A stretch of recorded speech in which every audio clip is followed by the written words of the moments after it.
This is Spooky Specimens Day 1. Watch a clip.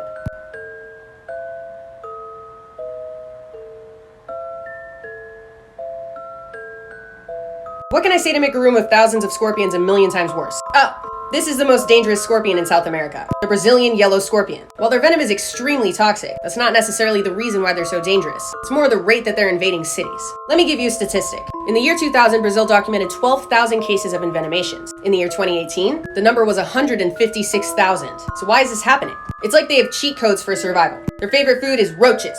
Perfect for cities. But even if they can't find any, they can go 400 days without food. Females can reproduce without a mate. She fertilizes her own eggs. She can produce 30 offspring by herself multiple times a year. So they're just overflowing. While anti-venom does exist, that's not accessible for everyone. Mild side effects include nausea, vomiting, shortness of breath. But severe cases might include cardiac arrhythmias, fluid in the lungs, or death. This is Spooky Specimens Day 2. Watch a clip.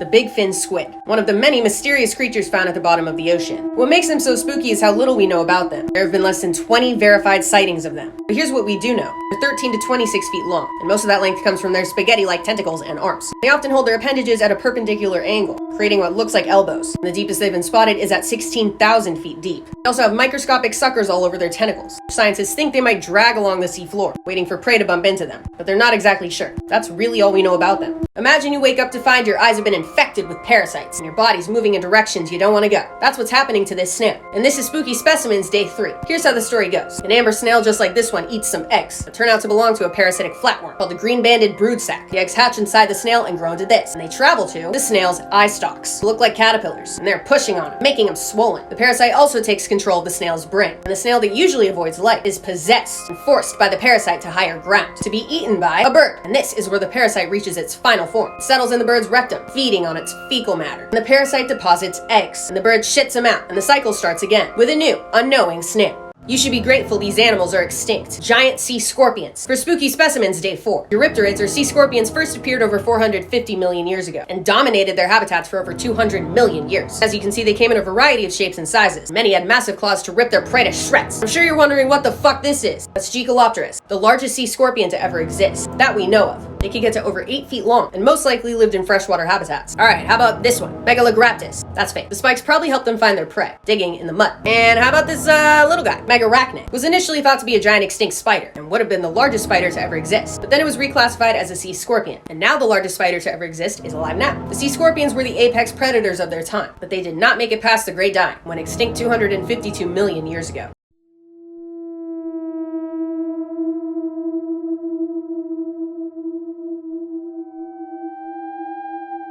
That's a pycnogonid, also known as a sea spider. And this is Spooky Specimens Day 5. They're not true spiders, but they're related to them like distant cousins. They've been around for hundreds of millions of years and have been literally all legs since the dawn of time. The body of a sea spider is separated into two parts: the cephalon, which is the head, and the trunk. I'm sure you're wondering where their organs go. In their legs. Not all the way out at the tips, but kind of where you see those segments end off the trunk. They also breathe through their legs and carry their babies like this. Sea spiders range in size from a grain of sand to the size of a house cat, but these ones are in the deep sea.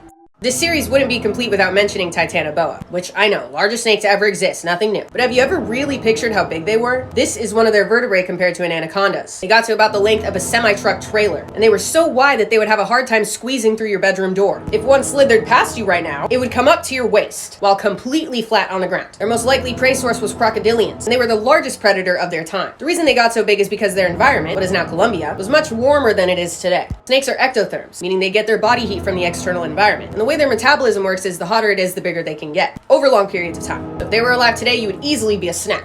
As a zoologist, this is one of the only animals that freaks me out. So read the warning. If it applies to you, please leave. I'm gonna show it now. The whip spider, also known as a tailless whip scorpion. Not to be confused with a whip scorpion. Dude, this one actually makes me nauseous. I'm not talking about it. The whip spider is found in tropical regions and the southwest US and Florida. They have 4 pairs of legs. The first pair are elongated to look like whips. They also have pedipalps, which I like to think of as jaw claws. Use them to capture prey like crickets, roaches, even small birds, and lizards. They also appeared in the Goblet of Fire. At the time, I thought this animal was fake. And I know they look godforsaken, but ecologists report they're actually shy and timid and very delicate. And I respect that, but that doesn't stop me from wanting to throw up. Remember this video? What the fuck is this? That's a hammerhead worm. If you see one, dissolve it. Hammerhead worms are invasive, toxic, cannibalistic, and potentially immortal. I have more to say. Let's do a quick recap. The worms are from Southeast Asia but now have a worldwide distribution. They have the power to destroy ecosystems by eradicating earthworms. They trap them in this slime that liquefies them, and they drink it up. The slime is toxic, so no, you can't eat them. Hammerhead worms can eat other hammerhead worms, and also eat parts of themselves, because they can regenerate those parts with something called stem cells. Found all over them, these cells allow them to regenerate any part of their body they need to. They're not the only animals that can do this. Axolotls can partially do it, starfish, hydra, planarians, which includes the hammerhead worm,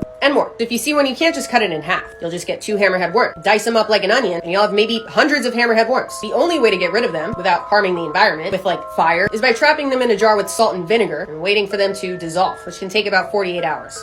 This is the vampire squid from hell. That's what their scientific name translates to. And with a name like that, you'd expect them to be terrorizing the deep sea. But they're actually just little guys. Passive, soft-bodied creatures. They're named for their coloration and their cape-like arms. They're about a foot long and found at depths of 2,000 to 3,000 feet. They're actually not a squid or an octopus. They're their own thing. They just hang out and eat drifting particles called marine snow. And when threatened, instead of expelling dark ink, they have a colorless, bioluminescent, sparkly substance that they use to confuse their predators. They're spooky cute. This organism manages to navigate the world without a brain. It's not a plant, animal, or a fungus. It's simply known as the blob. Its scientific name is Physarum polycephalum, a type of slime mold, which is different than a regular mold. Slime mold is an amoebozoa, a classification of a bunch of weird shit. Scientists have done lots of tests on the blob and found that when moving in multiple directions, it'll stop when it runs into itself. It also solved a series of mazes to find oats, its favorite food, and even remember the shortest path the second time around. It can even decide where to go without the incentive of food, based on recognizing patterns before even approaching them. So where does it store this information without a brain? There's vein-like structures all around the blob. They carry nutrients, cellular material, and chemical information, and the transportation is visible as a continuous pulsing flow. Scientists are constantly testing the blob to understand their intelligence capabilities, as it's evolved in a way that's completely alien to what we know.